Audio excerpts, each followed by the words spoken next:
Shalom and good evening. I am Jonathan Hessen, and this is TV7 Israel News broadcast to you from Jerusalem.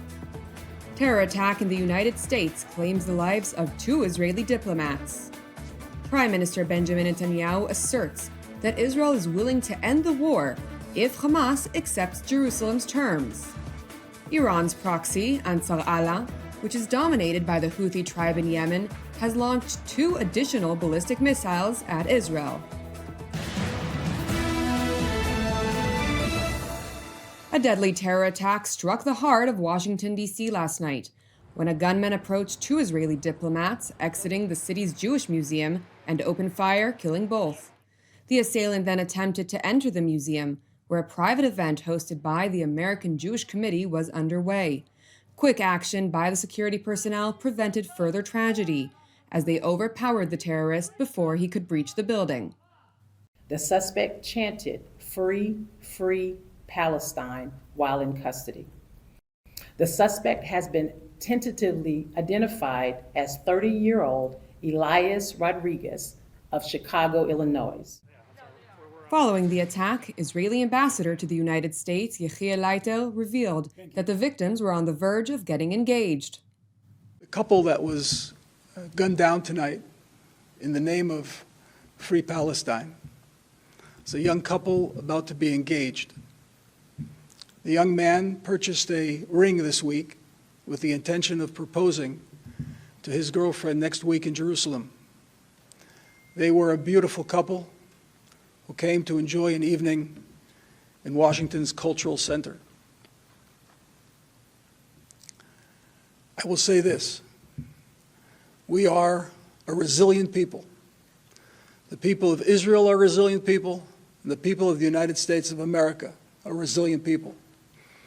Together we won't be afraid, together we'll stand, and we're going to overcome moral depravity of people who think that they're going to achieve political gains through murder. Ambassador Leitel went on to note that U.S. President Donald Trump had spoken to him, pledging that his administration remains committed to combating anti-Semitism and hatred towards Israel. Earlier in Jerusalem, prior to the terror attack in Washington, D.C., Prime Minister Benjamin Netanyahu delivered a lengthy address, reiterating Israel's determination to achieve victory in the face of the murderous Islamist Hamas terror organization. מלחמת התקומה גובה מאיתנו מחירים כבדים, אבל יש לה תכלית מוצדקת וברורה מאין כמוה. להכריע את החמאס שביצע את זוועות ה-7 באוקטובר, להחזיר את כל חטופינו, ולוודא שעזה לא תהווה עוד איום על ישראל. היעדים הללו שלובים זה בזה, ואנחנו מחויבים להשיג אותם עד תום. כבר השגנו הרבה מאוד יחד, אבל המלאכה טרם הסתיימה. יש לנו תוכנית מאוד סדורה. התחלנו בעזה, חיסלנו עשרות אלפי מחבלים, חיסלנו את רבי המרצחים, דף, הנייה, יחיא סינואר, וכנראה גם את מוחמד סינואר. השמדנו אין סוף תשתיות טרור. מי שתקף אותנו באכזריות מחרידה כל כך, מבין היום היטב את גודל החורבן שהוא הביא על עצמו. The Israeli premier went on to express deep gratitude to the IDF forces engaged in ongoing conflict and praised their efforts to secure the release of Israeli hostages. בזכות גבורת לוחמינו ובזכות ההחלטות המושכלות שקיבלנו, החזרנו עד היום 197 חטופים, מתוכם 148 חטופים חיים. 148. נותרו בוודאות עוד 20 חטופים חיים ועד 38 חטופים חללים. אנחנו נשיב את כולם. Netanyahu emphasized that Operation Gideon's Chariot will gradually intensify across the Gaza Strip. However, he stressed that Jerusalem remains open to a negotiated agreement for the release of all hostages. אם תהיה הזדמנות להפסקת אש זמנית, להחזרת חטופים נוספים, ואני רוצה להדגיש, הפסקת אש זמנית, אנחנו ערוכים לזה. The Israeli leader went on to address the joint American-Israeli plan to distribute humanitarian aid across the Gaza Strip in a manner that ensures it does not fall into Hamas' hands. כדי למנוע מהחמאס את היכולת להשתלט על הסיוע ההומניטרי, פיתחנו יחד עם ארצות הברית תוכנית אחרת.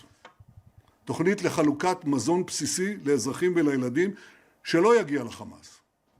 וזה מחולק לשלושה שלבים. שלב א', הכנסת מזון בסיסי עכשיו לעזה, כדי למנוע משבר הומניטרי וכדי לאפשר את המשך הלחימה. שלב ב', וזה יקרה בימים הקרובים, פתיחת נקודות של חלוקת מזון על ידי חברות אמריקניות שיובטחו על ידי צה"ל. ושלב ג', תוך כדי ההשתלטות על שטחי רצועת עזה, יצירת אזור סטרילי בדרום הרצועה, שאליו תפונה האוכלוסייה האזרחית משטחי הלחימה לצורכי הגנתה. ובאזור הזה, שיהיה נקי מחמאס, תושבי עזה יקבלו את מלוא הסיוע ההומניטרי. Netanyahu further affirmed that Israel is willing to end the war as soon as tomorrow, provided Hamas accepts Israel's non-negotiable core demands. אז יש לי חדשות בשבילכם. אני מוכן לסיים את המלחמה, בתנאים ברורים שיבטיחו את ביטחון ישראל. כל החטופים חוזרים הביתה, החמאס מניח את נשקו, יורד מהשלטון, הנהגתו מוגלת מהרצועה, כלומר מי שישאר ממנה, עזה מפורזת לחלוטין מנשק, ואנחנו מבצעים את תוכנית טראמפ. תוכנית כל כך נכונה וכל כך מהפכנית, והיא אומרת דבר פשוט, תושבי עזה שירצו לצאת, יוכלו לצאת. כל מי שקורא לנו לעצור את הלחימה לפני שהמטרות הללו יושגו, בעצם קורא להשאיר את החמאס בשלטון. ומה המשמעות? המשמעות היא שכל ההישגים שלנו וכל ההקרבה של לוחמינו הגיבורים ירדו לטמיון. החמאס ישתקם, יחדש את תעשיית הטילים שלו, יחפור עוד מנהרות טרור, ויתייצב שוב עם מחבליו החמושים במרחק נגיעה מיישובי הנגב. נקבל עוד חטיפות, עוד רציחות, עוד מעשי עונש, ועוד שריפת תינוקות. אני לא מוכן לזה. Since, however, it has been reported that Israel has ordered the return of its entire negotiating team from Qatar over a deadlock in hostage ceasefire talks. In his address, Netanyahu also warned of escalating threats from Iran. He noted that Israel would support an American-led nuclear agreement with Tehran, but only if it prohibits Uranian enrichment by the Islamic Republic. איראן נשארה איום רציני מאוד על ישראל. אנחנו כמובן בתיאום מלא עם ארצות הברית, מדברים איתם כל הזמן, ואנחנו מקווים, הם יכולים להשיג הסכם שימנע מאיראן נשק גרעיני. זה אומר שהוא ימנע מאיראן את היכולת להעשיר אורניום. אם זה יושג, ודאי, אנחנו כמובן נברך על כך. אבל בכל מקרה, מדינת ישראל שומרת לעצמה את הזכות להגן על עצמה מפני משטר שמאיים להשמיד אותנו. It is important to note that Prime Minister Netanyahu's remarks came amid reports suggesting Israel is preparing for a potential large-scale military operation targeting Iran's nuclear facilities, and possibly more. In response to the reported intelligence suggesting an imminent Israeli strike, Brigadier General Ali Muhammad Naini, spokesman for Iran's Islamic Revolutionary Guard Corps, the IRGC, stated that Israel's attempt to intimidate Iran with the prospects of war are delusional.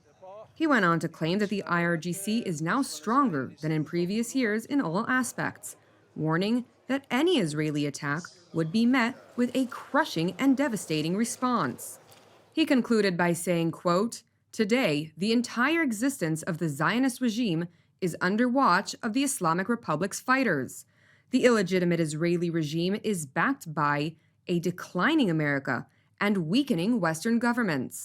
Until Israel is wiped out, there will be no lasting peace in the region or the world." Meanwhile, in Yemen, the Iranian proxy Ansar Allah, which is dominated by the Houthi tribe, continues to launch indiscriminate ballistic missiles towards Israel's civilian communities.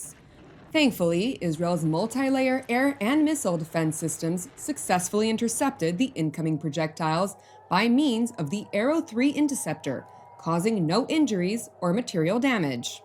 These attacks mark a continued pattern of aggression by Iran's regional proxies aimed at destabilizing the region and threatening Israeli civilians.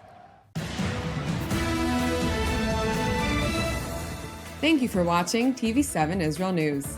I would like to take this moment to urge you to pray for the 58 hostages who have endured 593 days in Hamas captivity. Please also pray for the IDF soldiers operating in the Gaza Strip and for the peace of Jerusalem.